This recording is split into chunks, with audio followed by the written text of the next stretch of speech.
রাত পেরিয়ে শুরু হলো সকাল।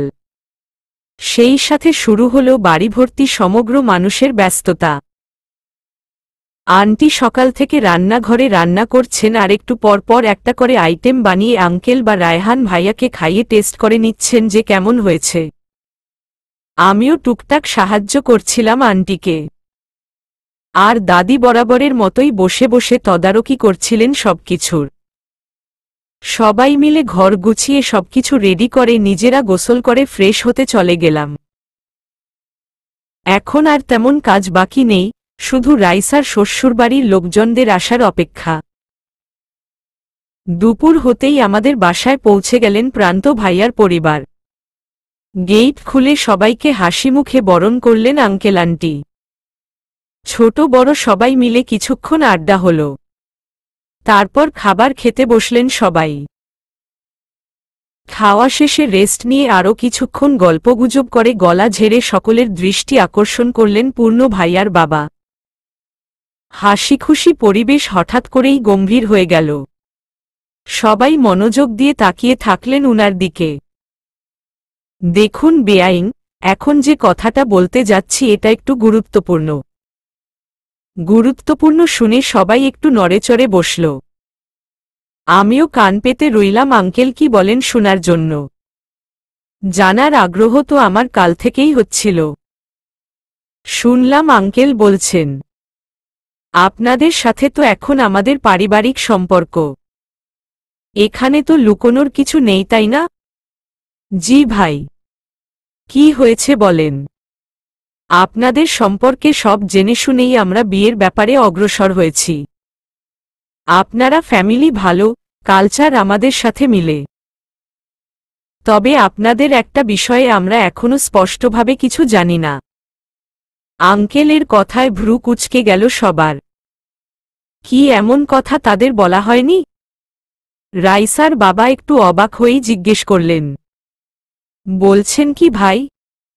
কি এমন বিষয় আছে যেটা আপনারা জানেন না? আমাদের বলুন। আশা করছি কিছু গোপন রাখব না। আপনাদের বাসার সবার সম্পর্কেই আমরা জানি, কিন্তু তুরফা মামুনির ব্যাপারে তো কিছু জানি না। সেদিন এনগেজমেন্টের দিন ভাবিকে এ বিষয়ে জিজ্ঞেস করেছিলাম, কিন্তু কথা শেষ হওয়ার আগেই থেমে যেতে হয়েছিল, তাই শুনতে পারিনি আর। হঠাৎ করে আলোচনার মধ্যে আমার নাম আসায় চমকে উঠে তাকাই আমি। খেয়াল করি ইতোমধ্যে সবাই তাকিয়ে আছে আমার দিকে। বেশ অস্বস্তি হচ্ছে আমার এমন পরিস্থিতিতে। মনে মনে ভাবলাম আঙ্কেল এর আবার কি দরকার পড়ল আমার কথা শোনার। আমাকে আলোচনা থেকে দূরে রাখলেই কি নয়? তবুও জানার আগ্রহ আমার পিছু ছাড়ছিল না, তাই চুপচাপ শ্বাস আটকে পরবর্তী কথাগুলো শোনার অপেক্ষা করতে লাগলাম আমি। তুরফা আমাদের সাথে ছোট থেকেই থাকে। ও আমার নিজের রক্ত সম্পর্কের কেউ না হলেও আমার কাছে কোনো অংশেই সে রাইসার থেকে কম নয়। তুরফা আমার মেয়ের মতোই বলতে পারেন। আস্তে ধীরে বললেন আন্টি। তার কথায় যেন কৌতূহল বেড়ে গেল পূর্ণ ভাইয়ার পরিবারের। পূর্ণ ভাইয়ার মা জিজ্ঞেস করলেন, আচ্ছা বেআইন, তুরফার পরিবার কোথায়? আর বললেন যে ও ছোট থেকেই আপনাদের সাথে থাকে। এর মানে ওর পরিবারে কি কেউ নেই? নিজের পরিবারের কথায় মনটা খারাপ হয়ে গেল আমার। না জানি আর কতবার এই কথাটা শুনতে হবে। যারাই শুনে আমি আন্টির নিজের মেয়ে না, তারা সবাই এসব প্রশ্ন করে আমাকে ও আমার পরিবারকে নিয়ে। পূর্ণ ভাইয়ার মায়ের কথায় আন্টি দীর্ঘশ্বাস ফেলে সব বলতে লাগলেন। আর যতই হোক মেয়ের শ্বশুরবাড়ির লোকজন বলে কথা, তাদের থেকে এই মুহূর্তে কিছু লুকানো ঠিক হবে না। তুরফা আমার বান্ধবীর মেয়ে। অবশ্য শুধু বান্ধবী বললে ভুল হবে, আমার সবচেয়ে কাছের মানুষদের মধ্যে একজন ছিল ওর মা। ওর বাবাও ছিলেন অমায়িক একজন মানুষ। রাইসার বাবার ব্যবসা দাঁড় করাতে খুব সাহায্য করেছিলেন ভাই। দিনকাল ভালোই যাচ্ছিল, কিন্তু একদিন হঠাৎ করেই সব লণ্ডভণ্ড হয়ে যায়। তুরফা আমাদের বাসায় রাইসার সাথে খেলতে এসেছিল। ওকে নিতে এখানে আসছিল ওর মা বাবা। পথিমধ্যেই সড়ক দুর্ঘটনায় গুরুতর আহত হন উনারা। রাস্তার মানুষ ওর মায়ের ফোন থেকে আমাদের ফোন দিলে আমরা তৎক্ষণাৎ ছুটে যাই। কিন্তু আমরা যতক্ষণে হসপিটালে পৌঁছাই তুরফার বাবা ইতিমধ্যেই পরলোক গমন করেছিলেন। ওর মায়ের অবস্থাও ছিল খুব খারাপ। ওটিতে নিয়ে যাওয়ার আগে বারবার আমার হাত ধরে বলছিল ওর কিছু হলে যেন আমি তুরফাকে দেখে রাখি, ওকে আমার সাথে করে নিয়ে যাই। কারণ তুরফার দাদার বাড়ির লোকজনদের সাথে ওর মা বাবার সম্পর্ক তেমন ভালো ছিল না। তাছাড়া আমরা ওর পরিবারের কারো কথা জানতাম না, এজন্য ওর মা বাবার মৃত্যুর পর তুরফাকে আমাদের সাথেই নিয়ে আসি। রাইসা আর তুরফা প্রায় সমবয়সী হওয়ায় ওকেও রাইসার স্কুলে ভর্তি করিয়ে দেই। এভাবেই চলছে সবকিছু তখন থেকে। এতদিন পর আমার অতীত সম্পর্কে সবকিছু শুনে আমি আর ধরে রাখতে পারলাম না আজ নিজেকে। ঠোঁট উল্টিয়ে বিনা শব্দে কাঁদতে লাগলাম চুপচাপ। এদিকে কথা বলতে বলতে চোখ দিয়ে পানি পড়েছে আন্টিরও। পূর্ণ ভাইয়ার মায়ের চোখেও এসেছে জল। আন্টি নিজের চোখের পানি মুছে বললেন, মেয়েটা অনেক ভালো, বেআইন। কিন্তু ওর কপালটা বড্ড খারাপ। এইটুকুন একটা মেয়ের সাথে ভাগ্য এত নিষ্ঠুর না হলেও পারত। ওর ভবিষ্যৎ নিয়ে আমার খুব চিন্তা হয়। যতদিন না ওকে যোগ্য ছেলের হাতে তুলে দিয়েছি ততদিন ওর মায়ের কাছে দেওয়া প্রতিশ্রুতি পূরণ করতে পারব না আমি। এতক্ষণ ধরে আন্টির কথা মনোযোগ দিয়ে শুনছিলেন পূর্ণ ভাইয়ার বাবা। উনি হঠাৎ বললেন, আচ্ছা ভাবি, ওর মা বাবার নাম কি আপনি বলতে পারবেন? এমন যদি হয় যে ওর পরিবারকে কোনোভাবে খুঁজে বের করা যায়। ওর পরিবারকে খুঁজে বের করার চেষ্টা করেছিলাম, বেআইন সাহেব। কিন্তু শুনেছিলাম তারা নাকি আর দেশে থাকেন না, তাই এরপর আর তাদের সাথে যোগাযোগ করা যায়নি। ওর বাবার নামটা আমাকে বলেন। দীর্ঘদিন ধরে পারিবারিক ব্যবসার সূত্রে বহু ব্যবসায়ীকেই চিনি আমি। আপনি যেহেতু বললেন ওর বাবার ব্যবসা ছিল, তাই হতেও পারে আমি উনাকে চিনতাম। হ্যাঁ, তাই তো। এটা এতক্ষণ মাথায় আসেনি আমার। অবশ্য আপনি আরেকটা কারণেও চিনতে পারেন, কারণ তুরফার বাবাও চৌধুরী বংশের ছিলেন। কে জানে আপনাদের দূরের কোনো আত্মীয় হতে পারেন তারা। ওর বাবার নাম ছিল ইরফান চৌধুরী। আন্টির বলার আগেই পূর্ণ ভাইয়ার বাবা বলে উঠলেন কথাটা। নিজের বাবার নাম উনার মুখে শুনে অবাক হয়ে গেলাম আমি। একই সাথে অবাক হলেন রাইসার মা বাবা সহ পুরো পরিবার। আন্টি কোনোরকম নিজেকে সামলিয়ে বললেন, হ্যাঁ ভাই, কিন্তু আপনি কি চিনতেন উনাকে? আন্টির মুখে হ্যাঁ শুনে মুহূর্তেই চকচক করে উঠল পূর্ণ ভাইয়ার বাবার চোখ। একটু পর আমাদের সবাইকে অবাক করে দিয়ে কাঁদতে লাগলেন পূর্ণ ভাইয়ার বাবা। একের পর অদ্ভুত ব্যাপার ঘটতে দেখে আমার মনের মধ্যে উসখুস করতে লাগল। আঙ্কেল কিভাবে জানেন আমার বাবার কথা? তাহলে উনি নিশ্চয়ই চিনবেন আমার পরিবারকে। আর না চিনলে কাঁদবেনই বা কেন? আজ কি তবে এতদিনের খোঁজ পূরণ হবে আমার? দুরু দুরু বুকে আঙ্কেলের দিকে চেয়ে রইলাম আমি। হঠাৎ দেখি চোখের পানি পূর্ণ ভাইয়ার বাবা এগিয়ে আসছেন আমার দিকে। সবার উৎসুক দৃষ্টি এখন আঙ্কেল আর আমার দিকে। আমার কাছে এসে দাঁড়িয়ে আলতোভাবে উনি হাত রাখলেন আমার গালে। অশ্রুমিশ্রিত কণ্ঠে বলে উঠলেন, তুমিই আমাদের তুরফা? আমাদের তুরফা শব্দটা বিদ্যুতের মতো খেলে গেল আমার মাথায়। হৃদস্পন্দন দ্রুত হতে লাগল। তবে কি উনারা আমার পরিবারের মানুষ? চোখ বড় বড় করেই জিজ্ঞাসু দৃষ্টিতে চেয়ে রইলাম আঙ্কেলের দিকে। আমার চোখের ভাষা হয়তো বুঝতে পেলেন উনি, তাই তো বলে উঠলেন, মা রে, সম্পর্কে আমি তোর বড় চাচা হই। তোর বাবার একমাত্র বড় ভাই।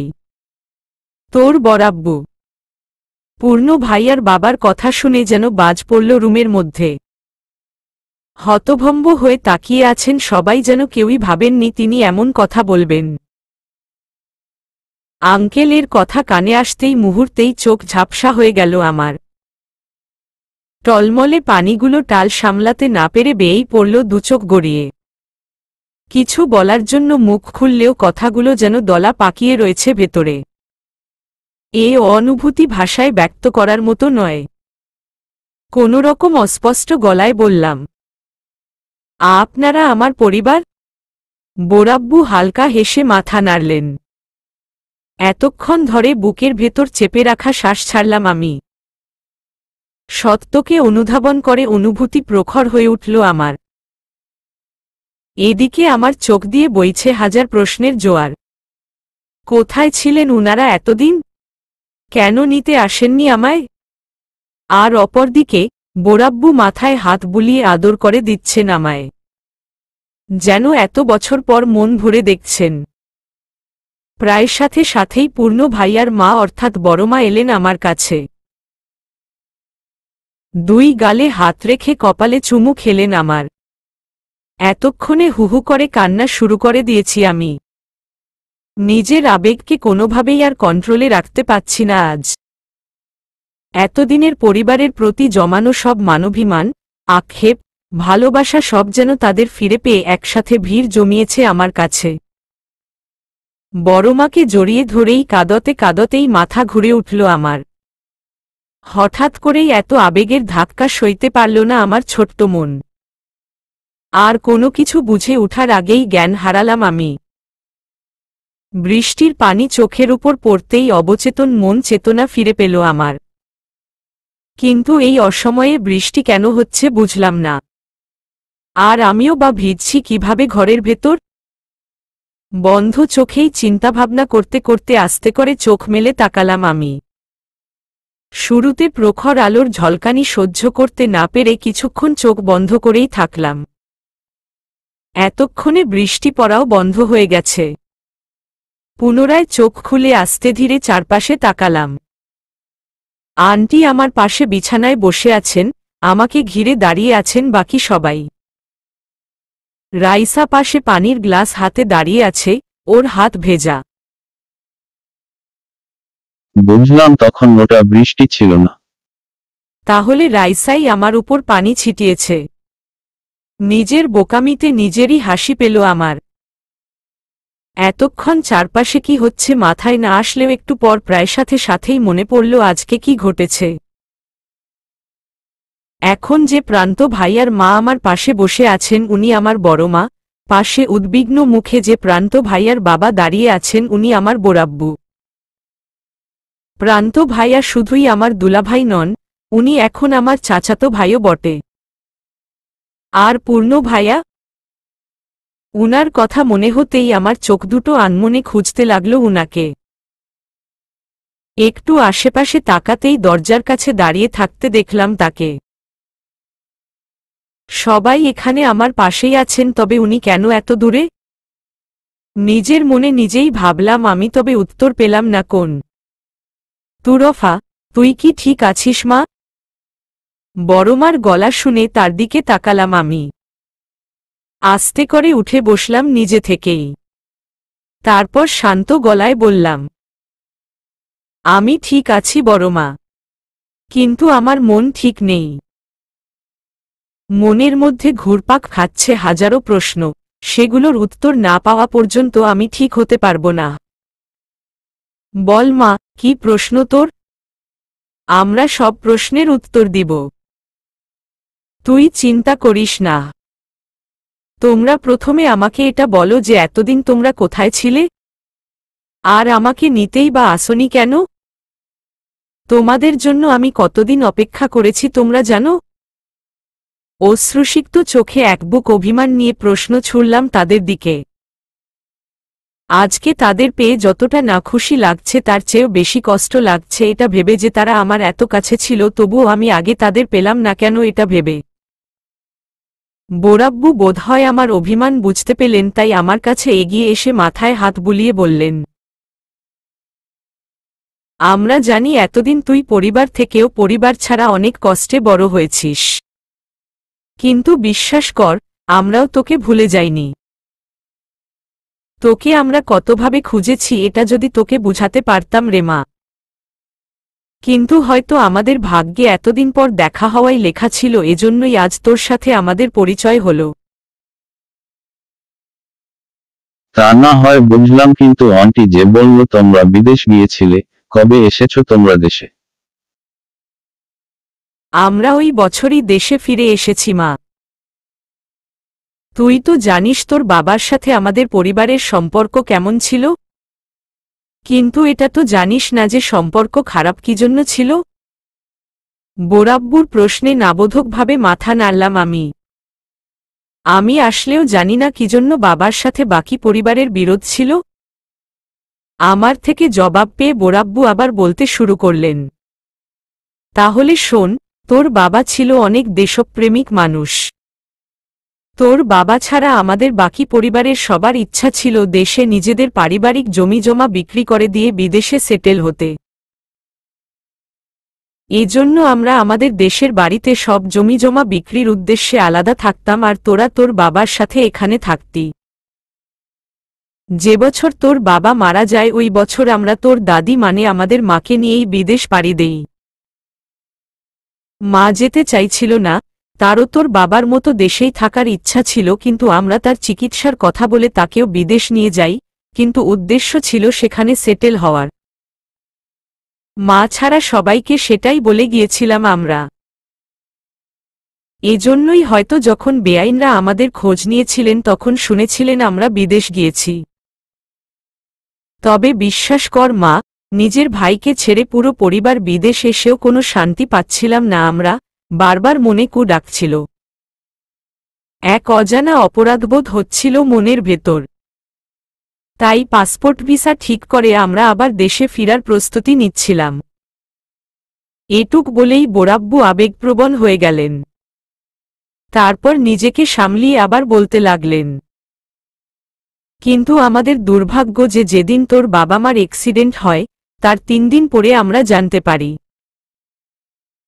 তড়িঘড়ি করে কোনোরকম দেশে ফিরার পর জানতে পারি এতদিনে তাদের দাফন হয়ে গেছে। এমনি অভাগা আমরা যে নিজের আপন ভাইকে শেষবারের মতো দেখতে পারলাম না। হয়তো এটাই আমাদের জন্য শাস্তি ছিল। কথাগুলো বলে চোখের পানি মুছতে লাগলেন বোরাব্বু। রুমের বাকি সবাইও বেশ আবেগপ্রবণ হয়ে গেছে। সবার চোখেই পানি। এদিকে কাঁদতে কাঁদতে হিচকি উঠে গেছে আমার। একটি হাত পানি এগিয়ে দিল আমাকে, রাইসা মনে করে পানি নেওয়ার জন্য তাকাতেই দেখি এটা পূর্ণ ভাইয়া। শান্ত চোখে তাকিয়ে আছেন আমার দিকে। আমি অশ্রুতে টুইটম্বুর হয়ে কোনোরকম উনার থেকে পানি নিয়ে খেয়ে ফিরিয়ে দিলাম গ্লাস উনার হাতে। উনি চুপচাপ গ্লাস রেখে আমার পাশেই দাঁড়িয়ে থাকলেন। এবার আর দূরে চলে গেলেন না। বরাম্মুর কথায় তার দিকে দৃষ্টি ফিরালাম আমি। জানিস তোকে আমরা দেশে আসার পর কত হন্য হয়ে খুঁজেছি। আমরা তোর স্কুলেও খোঁজ নিয়েছিলাম, কিন্তু পরে জানি তুই ট্রান্সফার নিয়ে চলে গেছিস। তাদের এত রিকোয়েস্ট করেছিলাম তোর ঠিকানা আমাদের দেওয়ার জন্য, কিন্তু তাও পাইনি। তাও আমরা হাল ছেড়ে দেইনি। কত দোয়া করেছি আমরা আল্লাহর কাছে তোকে ফিরে পাওয়ার জন্য, সেটা শুধু আমরাই জানি। আজ হয়তো আমাদের সেই দোয়ার কল্যাণেই এত বছর পর প্রান্তের শ্বশুরবাড়িতে এসে তোকে পেলাম। জানিস সেই দিন এঙ্গেজমেন্টের দিন তোকে এখানে দেখেই তোর বোরাব্বু আমাকে বলছিল, দেখো আজ যদি আমাদের তুরফা আমাদের সাথে থাকত তবে সে নিশ্চয়ই এত বড়ই হতো। পরে যখন বিয়ের দিন জানতে পারি যে তোর নাম তুরফা আর তুই রাইসার নিজের বোন না, তখনই আমাদের সন্দেহ হয়। এজন্যই আজকে আমাদের এখানে আসা। এতক্ষণ ধরে বড়মার সব কথা শুনে আমার সব কনফিউশন দূর হয়ে গেল। আমি চোখের পানি মুছে জড়িয়ে ধরলাম উনাকে। সবাই আমাকে কিছুক্ষণ রেস্ট করতে বলে চলে গেলেন আমার রুম থেকে। কাঁথা মুড়ি দিয়ে উল্টো দিক হয়ে শুয়ে থাকলাম আমি। অবশেষে আজ সকল প্রশ্নের উত্তর পেলাম আমি। এতদিনের বিক্ষিপ্ত মন শান্ত হল আজ। কিছুক্ষণ পর গেট খোলার শব্দ শুনে চোখ বন্ধ করে পড়ে রইলাম আমি। ভাবলাম বড়মা এসেছে, কিন্তু উনি কিছু না বলেই আলতো হাতে মাথায় হাত বুলিয়ে দিলেন আমার। মায়ের স্নেহের পরশ পেয়ে মন প্রশান্ত হয়ে উঠল আমার। মুচকি হাসির রেখা ধরা দিল আমার ঠোঁটে। একটু পর ফোন বেজে উঠায় চলে গেলেন উনি। বড়মা চলে যেতেই পাশ ফিরলাম আমি। আর পাশ ফিরতেই নাকে প্রখর হল পুরুষালী পারফিউমের গন্ধ। তবে বড়মা কেন এই পারফিউম লাগাবে হিসাবটা বুঝলাম না আমি। তবে কি অন্য কেউ এসেছিল? অবাক হয়ে ভাবলাম আমি। আপনা আপনি ভ্রু কুঁচকে গেল আমার। আধ ঘন্টা খানেক রেস্ট নিয়ে রুম থেকে বের হলাম আমি। ডাইনিং এর কাছে পানি নিতে এসেই দূরে দেখতে পেলাম পূর্ণ ভাইয়াকে। ফোনে কথা বলছেন কারো সাথে। উফ, এই লোকটা এতই কথা বলে ফোনে। চোখ কুঁচকে পানি খাওয়ায় মনোযোগ দিলাম আমি।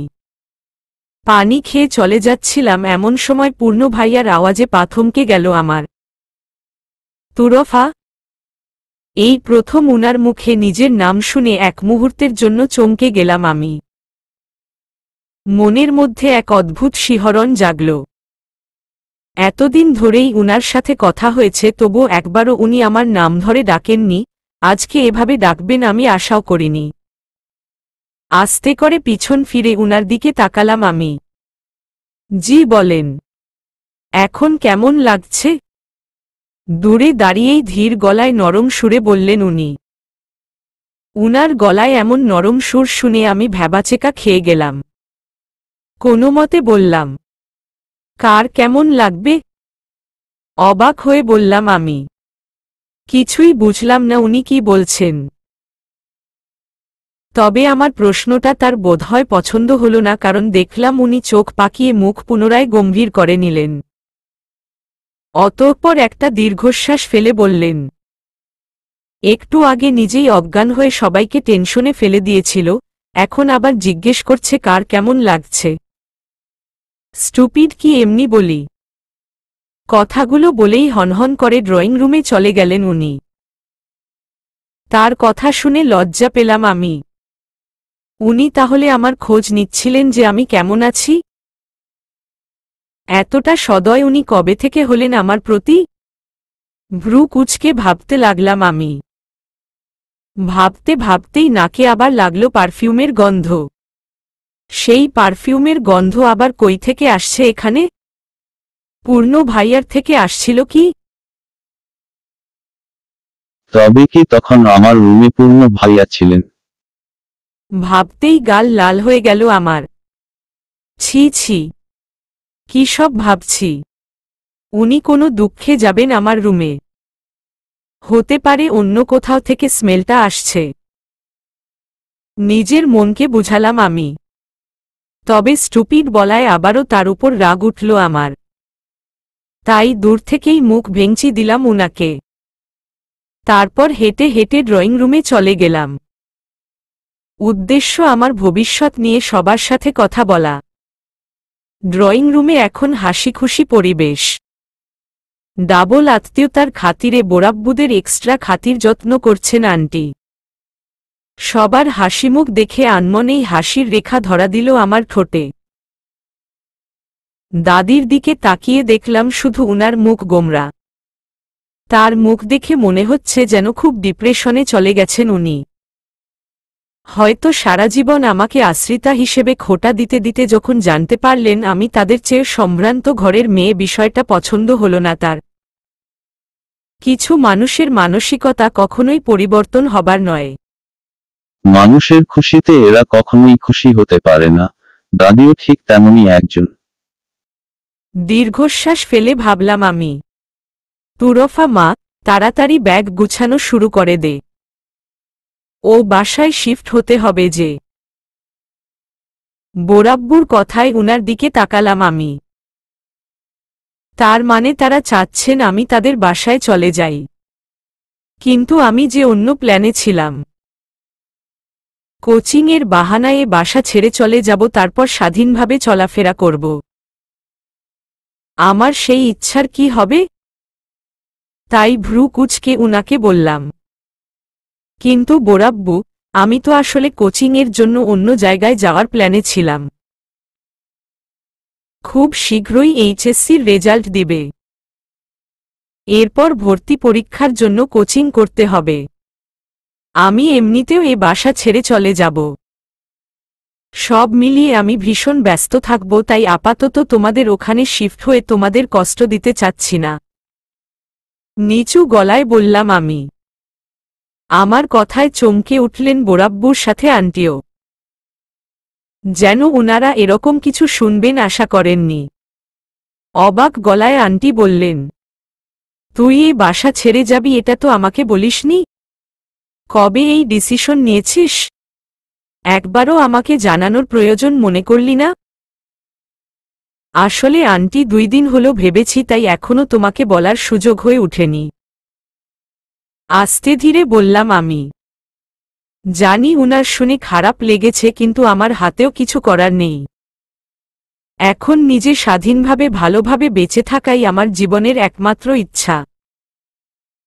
আন্টি কিছু বলার আগেই এবার বোরাব্বু বলে উঠলেন, চুপ কর তুই। এত বড়ও হয়ে যাসনি যে নিজের জীবনের এরকম সিদ্ধান্ত তুই একাই নিবি। এতদিন আমরা ছিলাম না তখন আলাদা ব্যাপার ছিল, কিন্তু এখন আমাদের পরিচয় হয়েছে আর তুই আমাদের ঘরের মেয়ে, আমাদের রক্ত। তোকে আমরা এতদিন পর পেয়েছি, কিভাবে তোকে পেয়েও এখন একা ছেড়ে দিব? এটা তুই ভাবতে পারলি কিভাবে, তুরফা? বোরাব্বুর হালকা ধমকে কেঁপে উঠলাম আমি। মনে হচ্ছে উনি রেগে গেছেন আমার কথা শুনে। কিন্তু আমারই বাকি দোষ? আমি কি জানতাম উনারা এত বছর পর আবার আমার জীবনে আসবেন? জানতাম না বলেই তো এরকম ডিসিশন নিয়েছিলাম। এখন অযথাই বকা খেতে হচ্ছে আমাকে। একদম ঠিক বলেছেন, বেআইন সাহেব। আপনি কিছু না বললেও আমি নিজেও যেতে দিতাম না ওকে। কিছু বলি না দেখে বেশি সাহস হয়ে গেছে মেয়ের। ভেবেছে একা একা সব করতে পারবে। আন্টির কথায় আরেক দফা চোখমুখ কুঁচকে গেল আমার। 2 দিক থেকে 2 জন আমার বিপক্ষে কথা বলছে। তার মানে আমার প্ল্যান ফ্লপ। আর যাওয়া হচ্ছে না এ বাড়ি ছেড়ে। তবে কি আমাকে বোরাব্বুদের বাসায় যেতে হবে? দমবন্ধ করে ভাবলাম আমি। তাহলে আমাকে তোমাদের সাথে নিয়ে যেতে চাচ্ছ, বোরাব্বু? কিন্তু কবে যাব আমি? কারণ ব্যাগও গুছাতে হবে তো আমার। মুখ ফুলিয়ে বললাম আমি নিরুপায় হয়ে। আমার কথায় চকচক করে উঠল বরাম্মুর চোখ। খুশিতে গদগদ হয়ে উনি বলে উঠলেন, কবে আবার? আজকেই চল না, মা। আমার তো আর তোকে ও বাসায় নিতে যেতে তরস হইছে না। বরাম্মুর কথায় মাথা নাড়লেন বোরাব্বু। সাথে সায় দিল প্রান্ত ভাইয়া আর রাইসাও। আর চোখে পূর্ণ ভাইয়ার দিকে তাকিয়ে দেখি উনি একদৃষ্টিতে চেয়ে আছেন আমার দিকে। উনার গাঢ় চাহনির দিকে বেশিক্ষণ তাকাতে পারলাম না আমি, এক পলক দেখেই চোখ সরিয়ে নিলাম। এই লোকটা মাঝে মধ্যে এমনভাবে তাকায়, মনের মধ্যে যেন কেমন করে উঠে। এতক্ষণ পর দাদির গলা শুনে তার দিকে তাকালাম আমি। যাক, অবশেষে উনার মুখ খুলল। তবে আপনারা যদি কিছু মনে না করেন, তবে একটা কথা বলার ছিল বেআইন।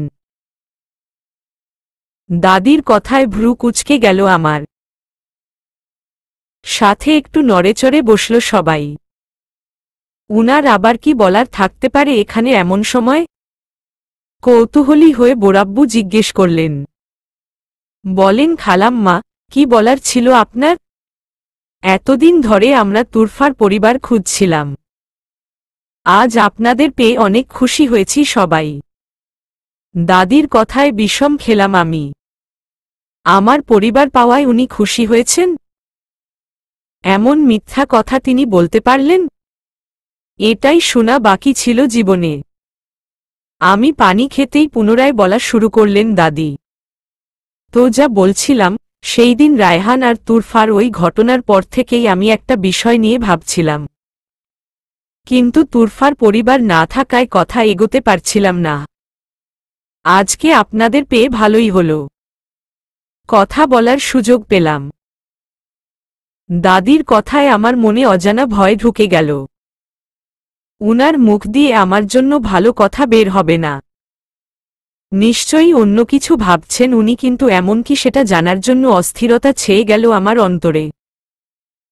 বোরাব্বু একইভাবে বিভ্রান্ত হয়ে বললেন, মানে আপনি কি বলতে চাইছেন? আমি ঠিক বুঝতে পারছি না বেআইন। একটু পরিষ্কারভাবে বলুন। আমি তুরফা আর রায়হানের বিয়ের ব্যাপারে কথা বলতে চাইছি। আমার মনে হয় ওদের জুটি বেশ মানাবে। বেশ অনেক বছর থেকেই এক ছাদের নিচে মানুষ হয়েছে দুইজন। ওরা একে অপরকে ভালোভাবেই চিনে। বোঝাপড়ায়ও ঝামেলা হওয়ার কথা না। তাই বাচ্চারা আর আপনারা রাজি থাকলে এই ব্যাপারে অগ্রসর হওয়া যায়। দাদির কথা শুনে যেন মাথায় বাজ পড়ল আমার। এ কি বলছেন উনি? আমি আর রায়হান ভাইয়া? ছি! উনাকে তো সব সময় নিজের ভাইয়ের নজরেই দেখেছি আমি। তার সাথে বিয়ে কেন করতে যাব আমি? আর দাদিও বা এতদিন পর কেন উনার সাথে আমার বিয়ের প্রসঙ্গ তুললেন? তবে কি আমার আসল পরিচয় জেনে? আমার বাবার রেখে যাওয়া সম্পত্তির লোভে পড়ে এমন প্রস্তাব দিলেন? 2 দিন আগেই আমি তার নাতিকে রূপের জালে ফাঁসিয়েছি বলছিলেন, আবার এখন সেই আমি তার কাছে ভালো মেয়ে হয়ে গেছি। বাহ দাদি বাহ! মানুষ এতটা স্বার্থপর হতে পারে তাই বলে? এমনটা আমার জানা ছিল না।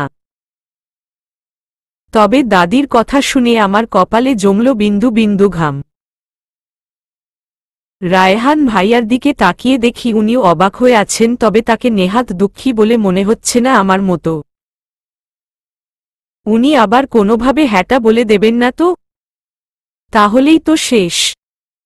আমি তো কিছুতেই উনাকে বিয়ে করব না। কেননা উনাকে আমি সর্বদা একজন ভাই হিসেবেই শ্রদ্ধা ও সম্মান করি। তাই দুরু দুরু বুকে বোরাব্বুর উত্তর শোনার অপেক্ষায় রইলাম আমি। দোয়া করলাম উনি যেন এ বিয়ের কথা হেসে উড়িয়ে দেন। চোখমুখ কুঁচকে আর চোখে চেয়ে দেখি পূর্ণ ভাইয়াও একইভাবে উৎসুক দৃষ্টিতে চেয়ে আছেন বোরাব্বুর দিকে। হয়তো উনিও তার জবাব শোনার অপেক্ষায়। একটু পর উনার সাথে দৃষ্টি মিলে গেল আমার। কি এক অদ্ভুত দৃষ্টি বিনিময় হল! চমকে উঠে চোখ ফিরালাম আমি। রুমে উপস্থিত প্রত্যেকের নজর এখন বোরাব্বুর উপর। উনি কি জবাব দেবেন দাদিকে? সকলেই এখন সেই অপেক্ষায়। থমথমে মুখে বসে আছে সবাই। কারো মুখে কোনো কথা নেই। সবার নজর বোরাব্বুর উপর, যিনি এখনো কিছু বলেননি, যেন গভীর কোনো চিন্তায় মগ্ন। এদিকে আমার আর তরস সইছে না।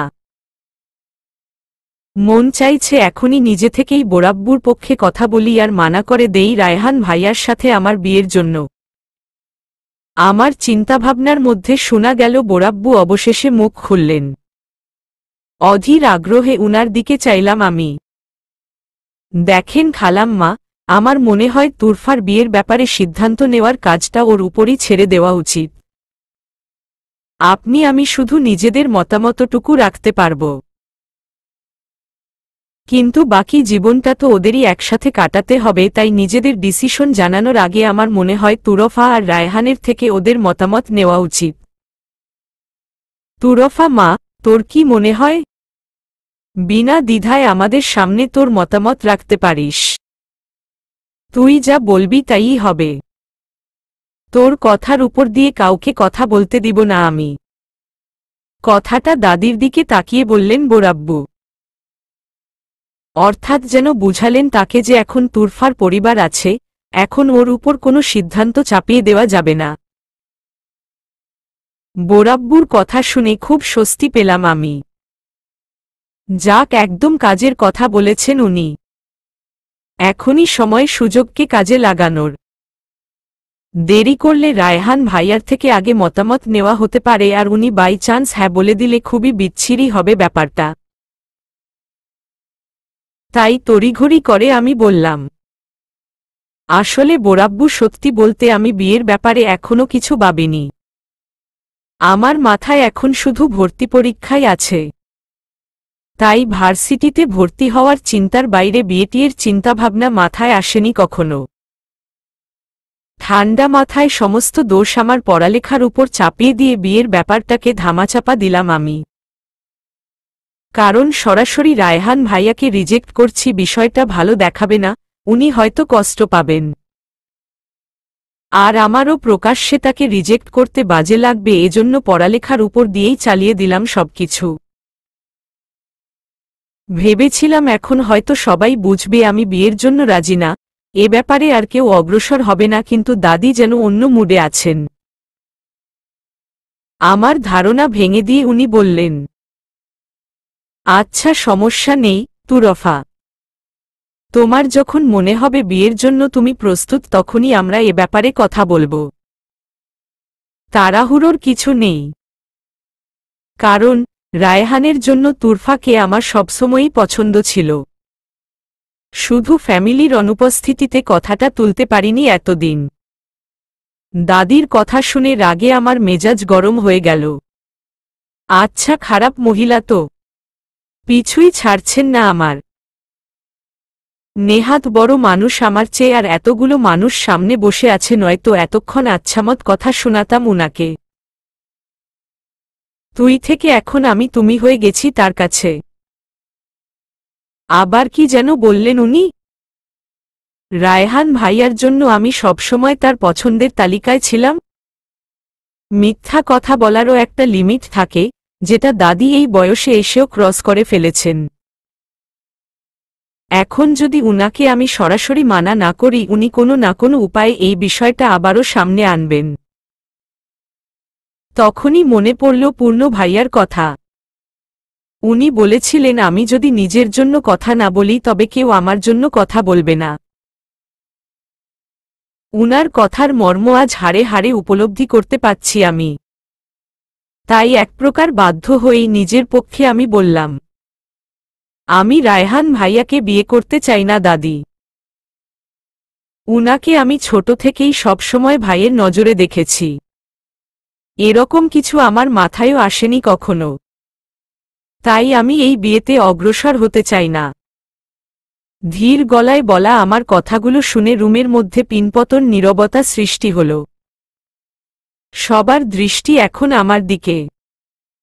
আমি মাথা নিচু করে বসে আছি। আর চোখে তাকিয়ে দেখলাম দাদি বিস্ফোরিত মুখে চেয়ে আছেন আমার দিকে। হয়তো উনি ভাবেননি আমি কখনো এরকম সাহস করে কথা বলতে পারবো তার মুখের উপর।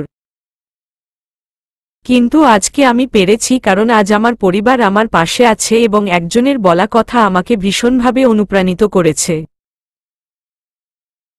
মনে মনে পূর্ণ ভাইয়াকে ধন্যবাদ দিয়ে উনার দিকে চোখ যেতেই দেখি তিনি মুখ নিচু করে রেখেছেন। তবে আমার নজর কাড়ল উনার মুখের এক চিলতে হাসি। কিন্তু উনি হাসছেন কেন? তবে কি আমি নিজের জন্য স্ট্যান্ড নেওয়ায় উনিও খুশি হয়েছেন? আমার ভাবনার মধ্যেই শুনলাম বোরাব্বুর কথা। উনি গলা ঝেড়ে বলতে শুরু করলেন, তুমি নিজের পক্ষে এভাবে কথা বলবে এটাই আমি চেয়েছিলাম। এজন্যই তোমাকে ডিসিশন নিতে দিয়েছি। তুমি বিয়েতে রাজি হলেও আমার আপত্তি ছিল না, মানা করে দেওয়াতেও আমার আপত্তি নেই। কারণ এটা তোমার জীবন, এখানে সব সিদ্ধান্ত তোমারই হবে। তবে আমি রায়হানকে বলতে চাই তুমি মনে কিছু নিও না। তুমি কি তুরফাকে বিয়ে করতে চেয়েছিলে? আশা করি তুরফার ডিসিশনে তুমি কিছু মনে করনি।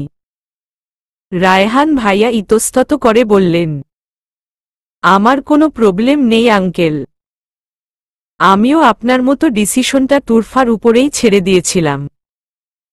ও মানা করাতে আমার কোনো সমস্যা নেই, ও রাজি হলেও আমার আপত্তি ছিল না। শেষের লাইনটা উনি খুব ধীরে বললেও আমার কর্ণগোচর হল। আমি অবাক চোখে তাকিয়ে রইলাম উনার দিকে। তবে কি তিনি সত্যিই আমাকে বিয়ে করতে চেয়েছিলেন? উনি কি কোনোভাবে আমাকে পছন্দ করতেন? বিষয়টা তালগোল পেকে গেল আমার মনের ভেতর। কিন্তু যাই হোক, এখন বেশি কিছু ভাবলে চলবে না, যা হওয়ার হয়ে গেছে। একটি দীর্ঘশ্বাস ফেলে ভাবলাম আমি। তবে তুরফা, আমারও একটা কথা বলার ছিল। তখন খালাম্মা কথা বলায় আমি আর বলতে পারিনি বিষয়টা। এখন বলা উচিত বলে মনে করি। বোরাব্বুর কথায় ভ্রু কুঁচকে তাকালাম আমি। এখন উনি আবার কি এমন বলবেন? তাই আগ্রহ নিয়ে জিজ্ঞেস করলাম। হ্যাঁ, বোরাব্বু বলো। তোমার আবার কি বলার ছিল? দেখ মা, আমি তোর নিজের বড় বাপ। তুই আমাদের রক্ত। নিজের মেয়ের নিশ্চয়ই খারাপ চাইব না আমি, তাই না? অবশ্যই বোরাব্বু। কিন্তু তুমি এভাবে কেন বলছো? বিয়েশাদির কথা যখন উঠেছেই তখন আমারও কিছু বলার ছিল। পুনরায় বিয়েশাদির কথা শুনে আমি হয়রান হয়ে গেলাম। একদিনে আর কতবার বিয়েশাদির প্রস্তাব পাব? এটা কোনো কথা? যাই হোক, নিজের ভাবনাকে সাইডে রেখে বোরাব্বুর কথায় মনোযোগ দিয়ে শুনলাম। বলছিলাম আমার কাছে একটা প্রস্তাব আছে। যদি তুই রাজি থাকিস তবে তুই সারা জীবনের জন্য আমাদের বাড়িতে থাকতে পারবি, আমাদের সাথে। তোর পরিবার সবসময় তোর কাছেই থাকবে। বোরাব্বুর কথা শুনে চকচক করে উঠল আমার চোখ। দারুণ বুদ্ধি তো। খুশি হয়ে বললাম। আরে বাহ! কি বুদ্ধি, বোরাব্বু? জলদি বলো। আমার খুশিমুখ দেখে বোরাব্বু যেন খুব উৎসাহ পেলেন। আহ্লাদে আটখানা হয়ে বললেন। ভাবছিলাম তোর আর পূর্ণর বিয়ে হলে কেমন হয়। পূর্ণ যেহেতু এখনো বিয়ে করেনি, একদিন তো ওকে করতেই হবে আর তোকে আমরা এতদিন পর ফিরে পেলাম জীবনে, এখন তোকে হাতছাড়া করতে চাই না আর। পূর্ণর সাথে তোর বিয়ে হলে এক ঢিলে দুই পাখি মারা হবে। আমার এই কাজপাগল ছেলেটাকে একটা বন্ধনে বেঁধে দিতে পারবো আর তুই, আমাদের ঘরের মেয়ে আমাদের কাছেই থাকবি। বোরাব্বুর প্ল্যান শুনে খুশিতে গদগদ হয়ে উঠলেন বরাম্মু। হাসিমুখে সায় জানালেন তার স্বামীর কথায়। এদিকে পূর্ণ ভাইয়াকে বিয়ে করার কথা শুনে আমার হার্টবিট বেড়ে গেছে। এমন তো আমি কশ্চিনকালেও ভাবিনি। উনাকে আর আমাকে সারা জীবন একসাথে থাকতে হবে? এটাও সম্ভব। আমার ভাবনার মাঝেই বিষম খেলেন পূর্ণ ভাইয়া। বেচারা হয়তো পানি খাচ্ছিলেন এমন সময় বোরাব্বুর কথা কানে গেছে তার। উনার সারা জীবন সিঙ্গেল থাকার প্ল্যান বোরাব্বু এভাবে নষ্ট করে দিতে চাইছেন শুনেই হয়তো বিষম খেয়েছেন উনি। উনার চেহারা দেখে খুব মায়া হলো আমার। আমি বা পূর্ণ ভাইয়া কিছু বলার আগেই বোরাব্বু বললেন। তুরফা, পূর্ণ আমি তোদের কাউকেই এখনই ডিসিশন নিতে বলছি না। আমি চাই না তাড়াহুড়ায় কোনো ডিসিশন নেওয়া হোক। বিয়ে তোমাদের, সিদ্ধান্ত তোমাদের। আমরা আজকে এখান থেকে চলে যাচ্ছি। তুরফা আজকের দিন সময় তোর হাতে। সারাদিন নিয়ে ভাবিস, মা। তারপর তুই রাজি থাকলে কাল একবারে কাবিন করে আমাদের বাসায় নিয়ে যাব তোকে। বোরাব্বুর মাথা শুনে মাথা ভনভন করতে লাগলো আমার। এসব কি হচ্ছে আমার সাথে আজ? বিয়ে ছাড়া আর কোনো টপিক নেই নাকি কারো কাছে? বোরাব্বুর প্ল্যানটা নিঃসন্দেহে উনার দিক বিবেচনা করলে ভালো কিন্তু তবুও আমি আর পূর্ণ ভাইয়া, আমাদের বিয়ে ভাবলেই আমার হৃদয় হিম হয়ে যায়। পরক্ষণেই মাথায় এলো আমার এত চিন্তা করার কি দরকার? এটা তো পূর্ণ ভাইয়া। উনি আর যাই হোক, নিশ্চয়ই আমাকে বিয়ে করতে চাইবেন না। সুতরাং আমার টেনশন করার কোনো কারণ নেই। উনি নিজেই বোরাব্বুকে মানা করে দিবেন। আমার কিচ্ছু করতে হবে না। ভাবতে ভাবতেই বাঁকা হাসি দিলাম আমি। ঠিক ওই মুহূর্তে চোখ পড়ল পূর্ণ ভাইয়ার দিকে, উনি ভ্রু কুঁচকে আমার দিকে চেয়ে আছেন। উনাকে দেখে অন্যদিকে তাকালাম আমি। অপেক্ষা করতে লাগলাম উনি কখনে বিয়েতে মানা করে দেন এটা শোনার। ছাদের এক প্রান্তে দাঁড়িয়ে আছি আমি, পাশেই রেলিং ঘেঁষে দাঁড়িয়ে আছেন পূর্ণ ভাইয়া। আমাকে ও পূর্ণ ভাইয়াকে বিয়ের ব্যাপারে একান্তে কথা বলতে ছাদে পাঠানো হল। আমরা কথা বলার পরই বোরাব্বুরা চলে যাবেন। আমি আর চোখে চেয়ে আছি উনার দিকে। তবে পূর্ণ ভাইয়ার দৃষ্টি আমার দিকে নয়, দূর আকাশে অস্ত যাওয়া সূর্যের দিকে। পরন্ত সূর্যের রক্তিম আভা উনার ফর্সা মুখে আছড়ে পড়ছে, সূর্যের লালিমা ও উনার পুরুষালী সৌন্দর্য মিলেমিশে একাকার হয়ে গেছে। সেদিকে নির্লজ্জের মতো নিষ্পলক চেয়ে আছি আমি। একটু পর হুঁশ ফিরতেই মনে মনে বকা দিলাম নিজেকে। ভাগ্যিস উনি খেয়াল করেননি, নয়তো কি ভাবতেন এভাবে উনার দিকে চেয়ে থাকার জন্য? উনার দৃষ্টি আকর্ষণ করার জন্য গলা কেশে উনার দিকে এগিয়ে গেলাম আমি। উনি কিছু না বলেই এক পলক আমার দিকে চাইলেন। কিছুক্ষণ একদৃষ্টিতে উনি চেয়ে থাকায় অস্বস্তিতে পড়ে গেলাম আমি। মুখ অন্যদিক করে ধীর গলায় বললাম, আপনি নির্দ্বিধায় না বলতে পারেন, বুঝেছেন? আমার কথা শুনে ভ্রু কুঁচকে গেল উনার। দুই ভ্রু নাচিয়ে জিজ্ঞেস করলেন কি বলছি। বিরক্তিতে চোখ কুঁচকে গেল আমার। উনি কি জানেন না আমি কি বিষয়ে বলছি? নাকি ইচ্ছা করে আমার মুখ দিয়ে বিয়ের কথা উচ্চারণ করানোর জন্য এমন করছেন? বিয়ের কথা বলতে কি লজ্জা লাগে না আমার? খুব খারাপ তো এই লোকটা। আসলেই উনি কোনোদিন ভালো হবেন না। আপনি কি জানেন না আমি কোনো বিষয়ে বলছি?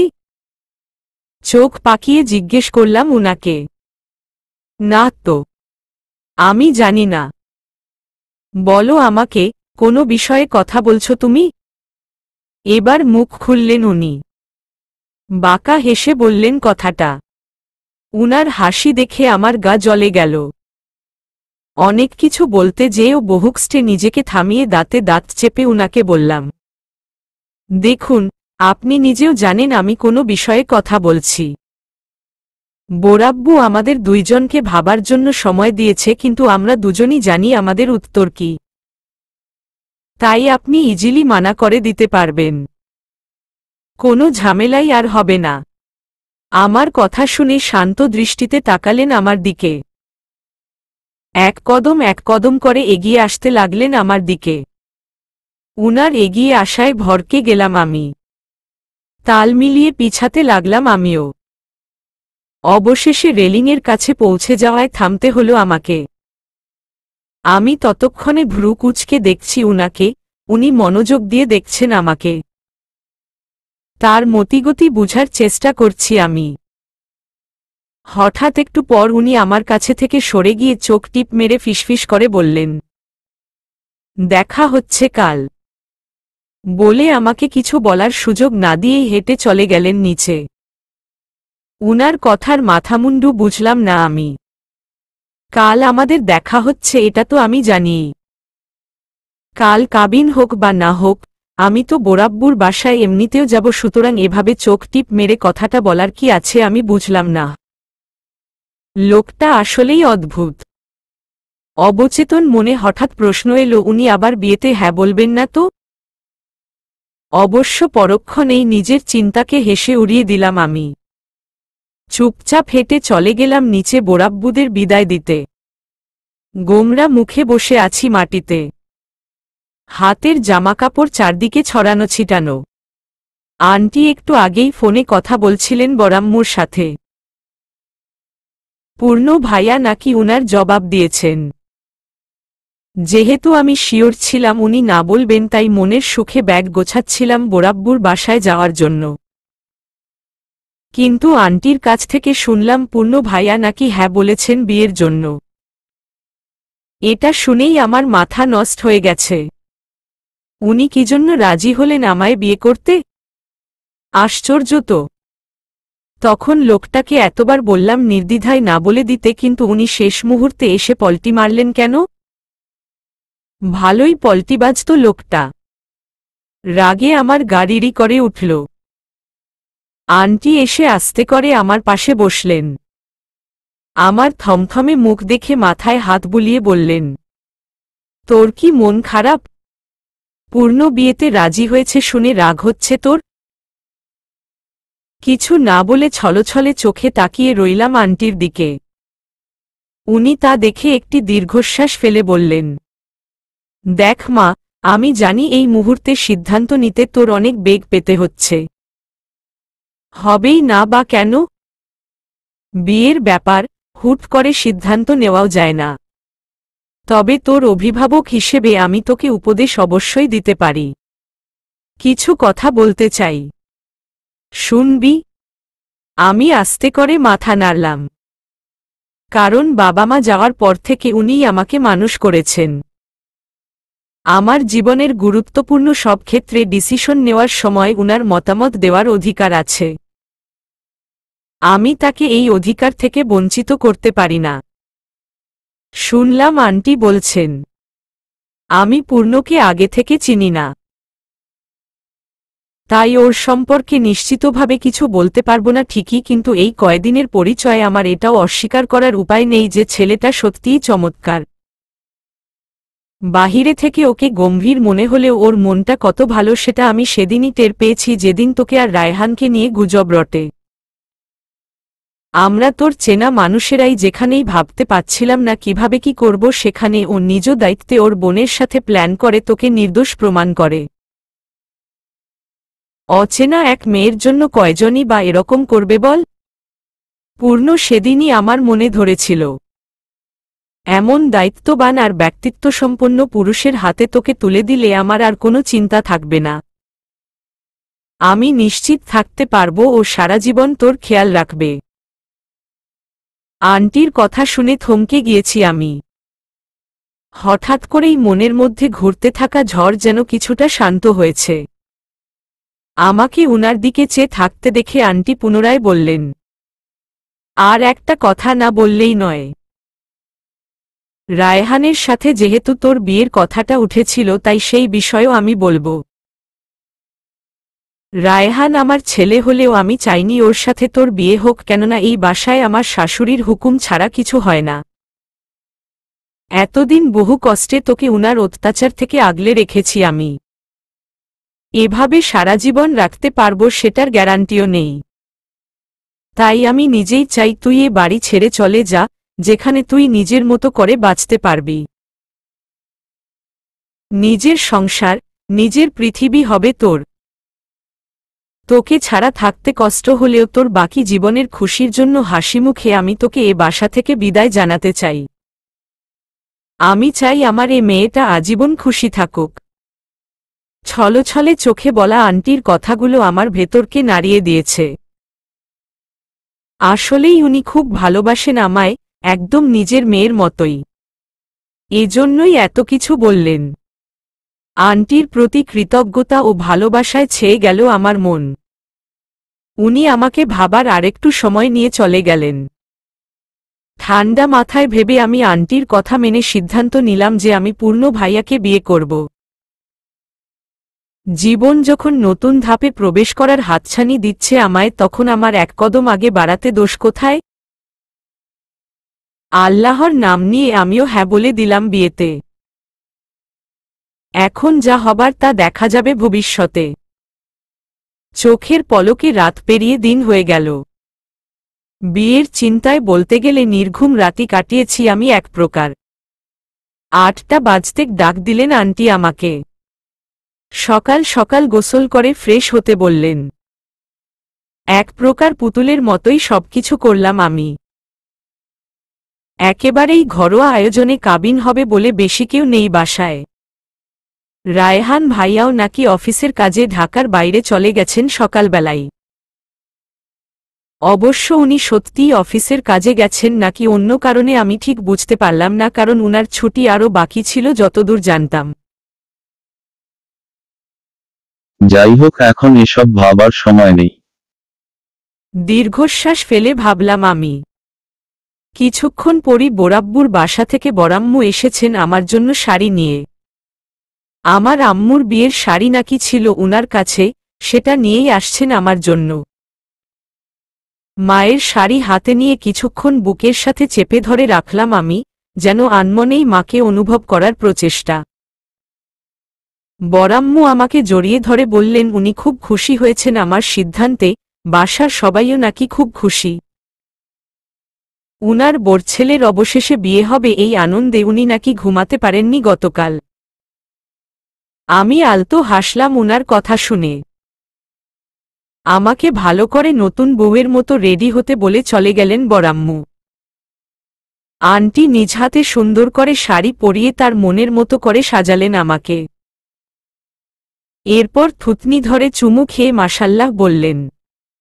আয়নায় নিজেকে বধূরূপে দেখে নিজেই চমকে গেলাম আমি। বেশ খানিকটা লজ্জাও লাগল। বেশ ভালোই লাগছে দেখতে আমায়। একটু পরিপূর্ণ ভাইয়ারা আসবেন। উনার আসার কথা ভেবেই হাত পা ঠান্ডা হয়ে গেল আমার। সত্যিই তার সাথে আমার বিয়ে হচ্ছে? মনে পড়ে গেল আমাদের বৃষ্টিতে প্রথম দেখা হওয়ার মুহূর্ত, আমাদের ঝগড়াগুলো, উনার আড়াল থেকে আমাকে সাহায্য করা। সময় কত দ্রুত চলে যায়। কিছুদিন আগেই উনার সাথে পরিচয় হলো আর খানিকক্ষণ বাদে আমাদের বিয়ে। কি থেকে কি হয়ে গেল, কখনো কি ভেবেছিলাম আমি? ধুকধুক করতে থাকা হৃদয় বোরাব্বুদের আসার অপেক্ষা করতে লাগলাম আমি। চলবে।